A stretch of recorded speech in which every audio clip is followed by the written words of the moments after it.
Hey guys, Christopher Chaves here and welcome to the Overdrive channel. Now we are out here in the lovely Goa to check out KTM's new 390 Adventure. Yes, it's one of the most anticipated motorcycles of our modern era, and of course this all new ground up motorcycle promises a lot in the sub 500 adventure category of motorcycles. It's got a host of new tech. It's got the engine from the Duke 390, that lovely LC4C engine, and of course a different chassis and all new dynamic overall. Now we have a limited time to check out what this motorcycle is all about, so let's get right to it. In terms of design, well, here's where the new Gen 390 Adventure stands out. Now, the first generation KTM Adventure series and the older model Duke had a lot in common. So much so that the previous gen KTM 390 Adventure could be seen as an afterthought of sorts, following the success of the 390 Duke. At the time, KTM simply put out an off-road focused version of its highly revered street bike. Now, this time around, there's a deeper thought process involved. KTM wanted three sub 500cc motorcycles based on the same LC4 engine and mainframe. So, from the engine to the chassis and the subframe, this 390 Adventure is more purposefully designed. Now, the bike has a more rally themed design this time around, and things like the big fender, the big 21-inch wheel up front, the 17 at the rear, tubeless spoke wheels. Yes, they're patented by KTM with that tall headlamp stack, fit with the windscreen, the wide handlebar, and the flatter seat. This all looks amazing. While the only odd looking bit for me would have to be that blank portion around the display screen, which appears to be missing something.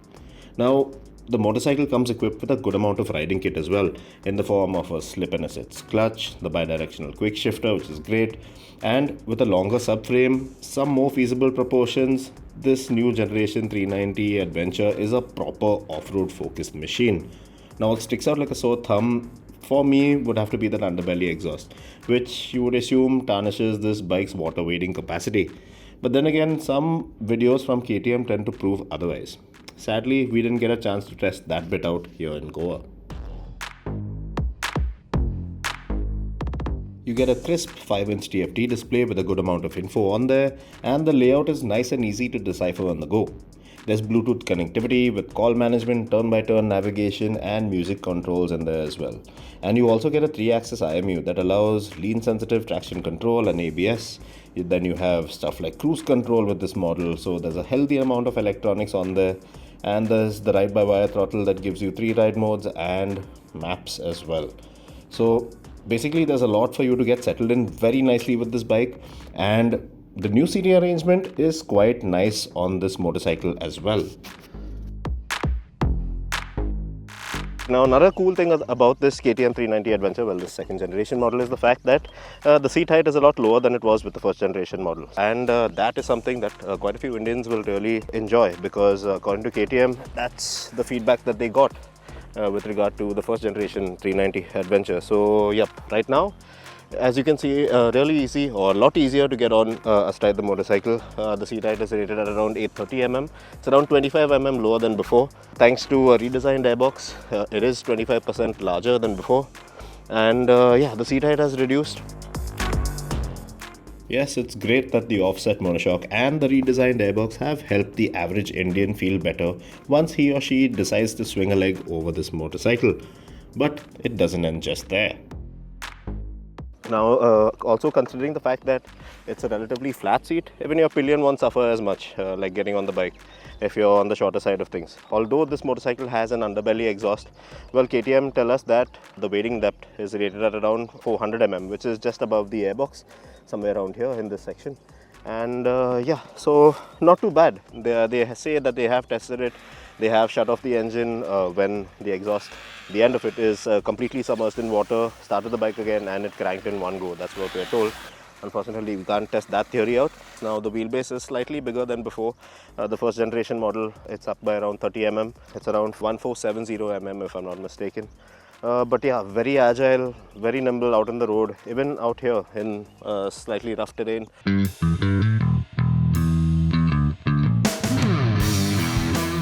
In terms of performance, the new 390 Adventure packs that gem of an LC4C liquid-cooled single-cylinder motor, which is already known to throw a nice strong punch indeed. It puts out 46 PS and 39 Nm of max power and torque, just like the 390 Duke. But now it's hooked up to a 6-speed gearbox with a new set of ratios, and that is meant to improve on low-end tractability, in true adventure form. Now it runs a 4614 sprocket setup compared to the previous 4515 setup from before. Now this in turn has given the bike rapid acceleration, and KTM say that it is in fact half a second faster than the 390 Duke in a 0 to 100 sprint. Now it clocks the distance in 6.2 seconds, which on its own is mighty impressive, and it's all there to be felt when you ring the throttle on this one. Now another odd bit about the 390 Adventure for me had to be its handlebar. Now I did find the handlebar a bit low for my 5'9" frame, and I think the taller you are, the more you'll want to throw on some risers onto this motorcycle if you plan on standing and riding off-road. Now there's a good amount of power on tap to get you out of sticky situations, and the Apollo tires and the way the ABS is configured holds up very nicely as well. The adjustable suspension gives you the option of setting up the bike just the way you want it to respond given your trails or the terrain you're facing, and you'll need a C-spanner to get that preload at the rear monoshock still. Now, I expected this one to be light, balanced and powerful, and this bike is exactly all of that. The 21 wheel up front, I only found the engine braking to be a little off in the lower gears where you go off the throttle, and from around 4000 to 2000 RPM, well, the bike just appears to coast for a bit before actually giving you that engine braking feel. On this version of the bike, you can cruise down the highway at around 100 kilometers per hour in 6th at around 4,500 RPM without a worry in the world, because the engine is just so relaxed at this point. The bike feels brisk and agile out on the road. You are sat with your arms wide and nice, giving you a good leveraged feel of things. You have street, rain and off-road ride modes that have different levels of throttle response and traction control intervention. Now I had the chance to test out cruise control, the way it functions out on the N866, and I should say it worked quite well. Just that you'll have to remember to be in any gear besides first and over the speed of 15 km per hour for it to be active. Also, you'll have to have traction control active for it to function.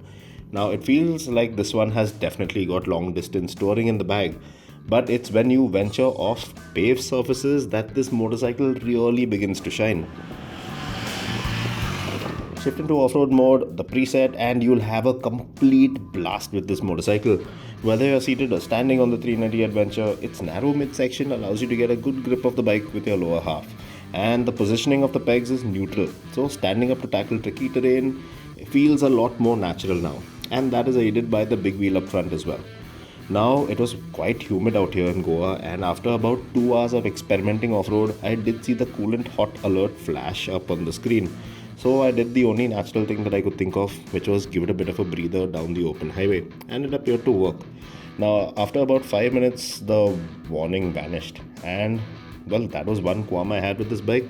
Now we'll have to see if the issue persists back home in an even toastier environment. Now the motor out here hits its peak torque output at 1000 RPM sooner than on the Duke, and you'll have almost 80% of torque lower down the power band at 5000 RPM. So when you ride off-road, the chances of the rear sliding out are extremely high with the power you have on hand, which some will find scary and some will be absolutely thrilled with. But once you grow in confidence and trust in the bike's capabilities, you will definitely not be disappointed with this one. It's so light and easy to manage. Now the weight of this motorcycle is up by around 5 kgs over the older model. It's around 181 in terms of curb weight. But once you get astride, you really don't feel that weight at all, because this motorcycle is so well balanced. Centralized mass, nice and low. You can get down to doing whatever you want on this motorcycle. Is just so easy, and you have a good amount of power on there as well, so it's really easy to get out of tight situations or sticky situations, whichever road condition you're in. The electronic suit will help you out tremendously. It aims to be that one motorcycle that you can have in your garage, that go-to motorcycle that you can go to do anything from off-road riding, your daily use motorcycle. Well, this motorcycle it aims to do just that, and I think it really does a good job at that. So yes, the new 390 Adventure, well, it no longer feels like a new 390 with a wider handlebar and a tweaked riding stance. Not only has it improved over the older bike, but it has evolved into a more capable, versatile machine that can manage various terrains and riding scenarios ranging from leisurely rides to pacey highway jaunts, and it won't feel out of place given some hard off-road trails as well, even in the stock form. It's a motorcycle that novice and pro riders will have a complete blast on. This bike will set you back by 3,67,000 rupees ex showroom, which some might find a little steep. But then again, if you're not looking to go nuts off road, you have the more road biased 390 Adventure X model as an option. Now, that one misses out on the tubeless spoke wheels, the adjustable suspension, ride modes, traction control, cruise control, cornering, ABS, none of that. And that one cost rupees 2,91,000 ex showroom.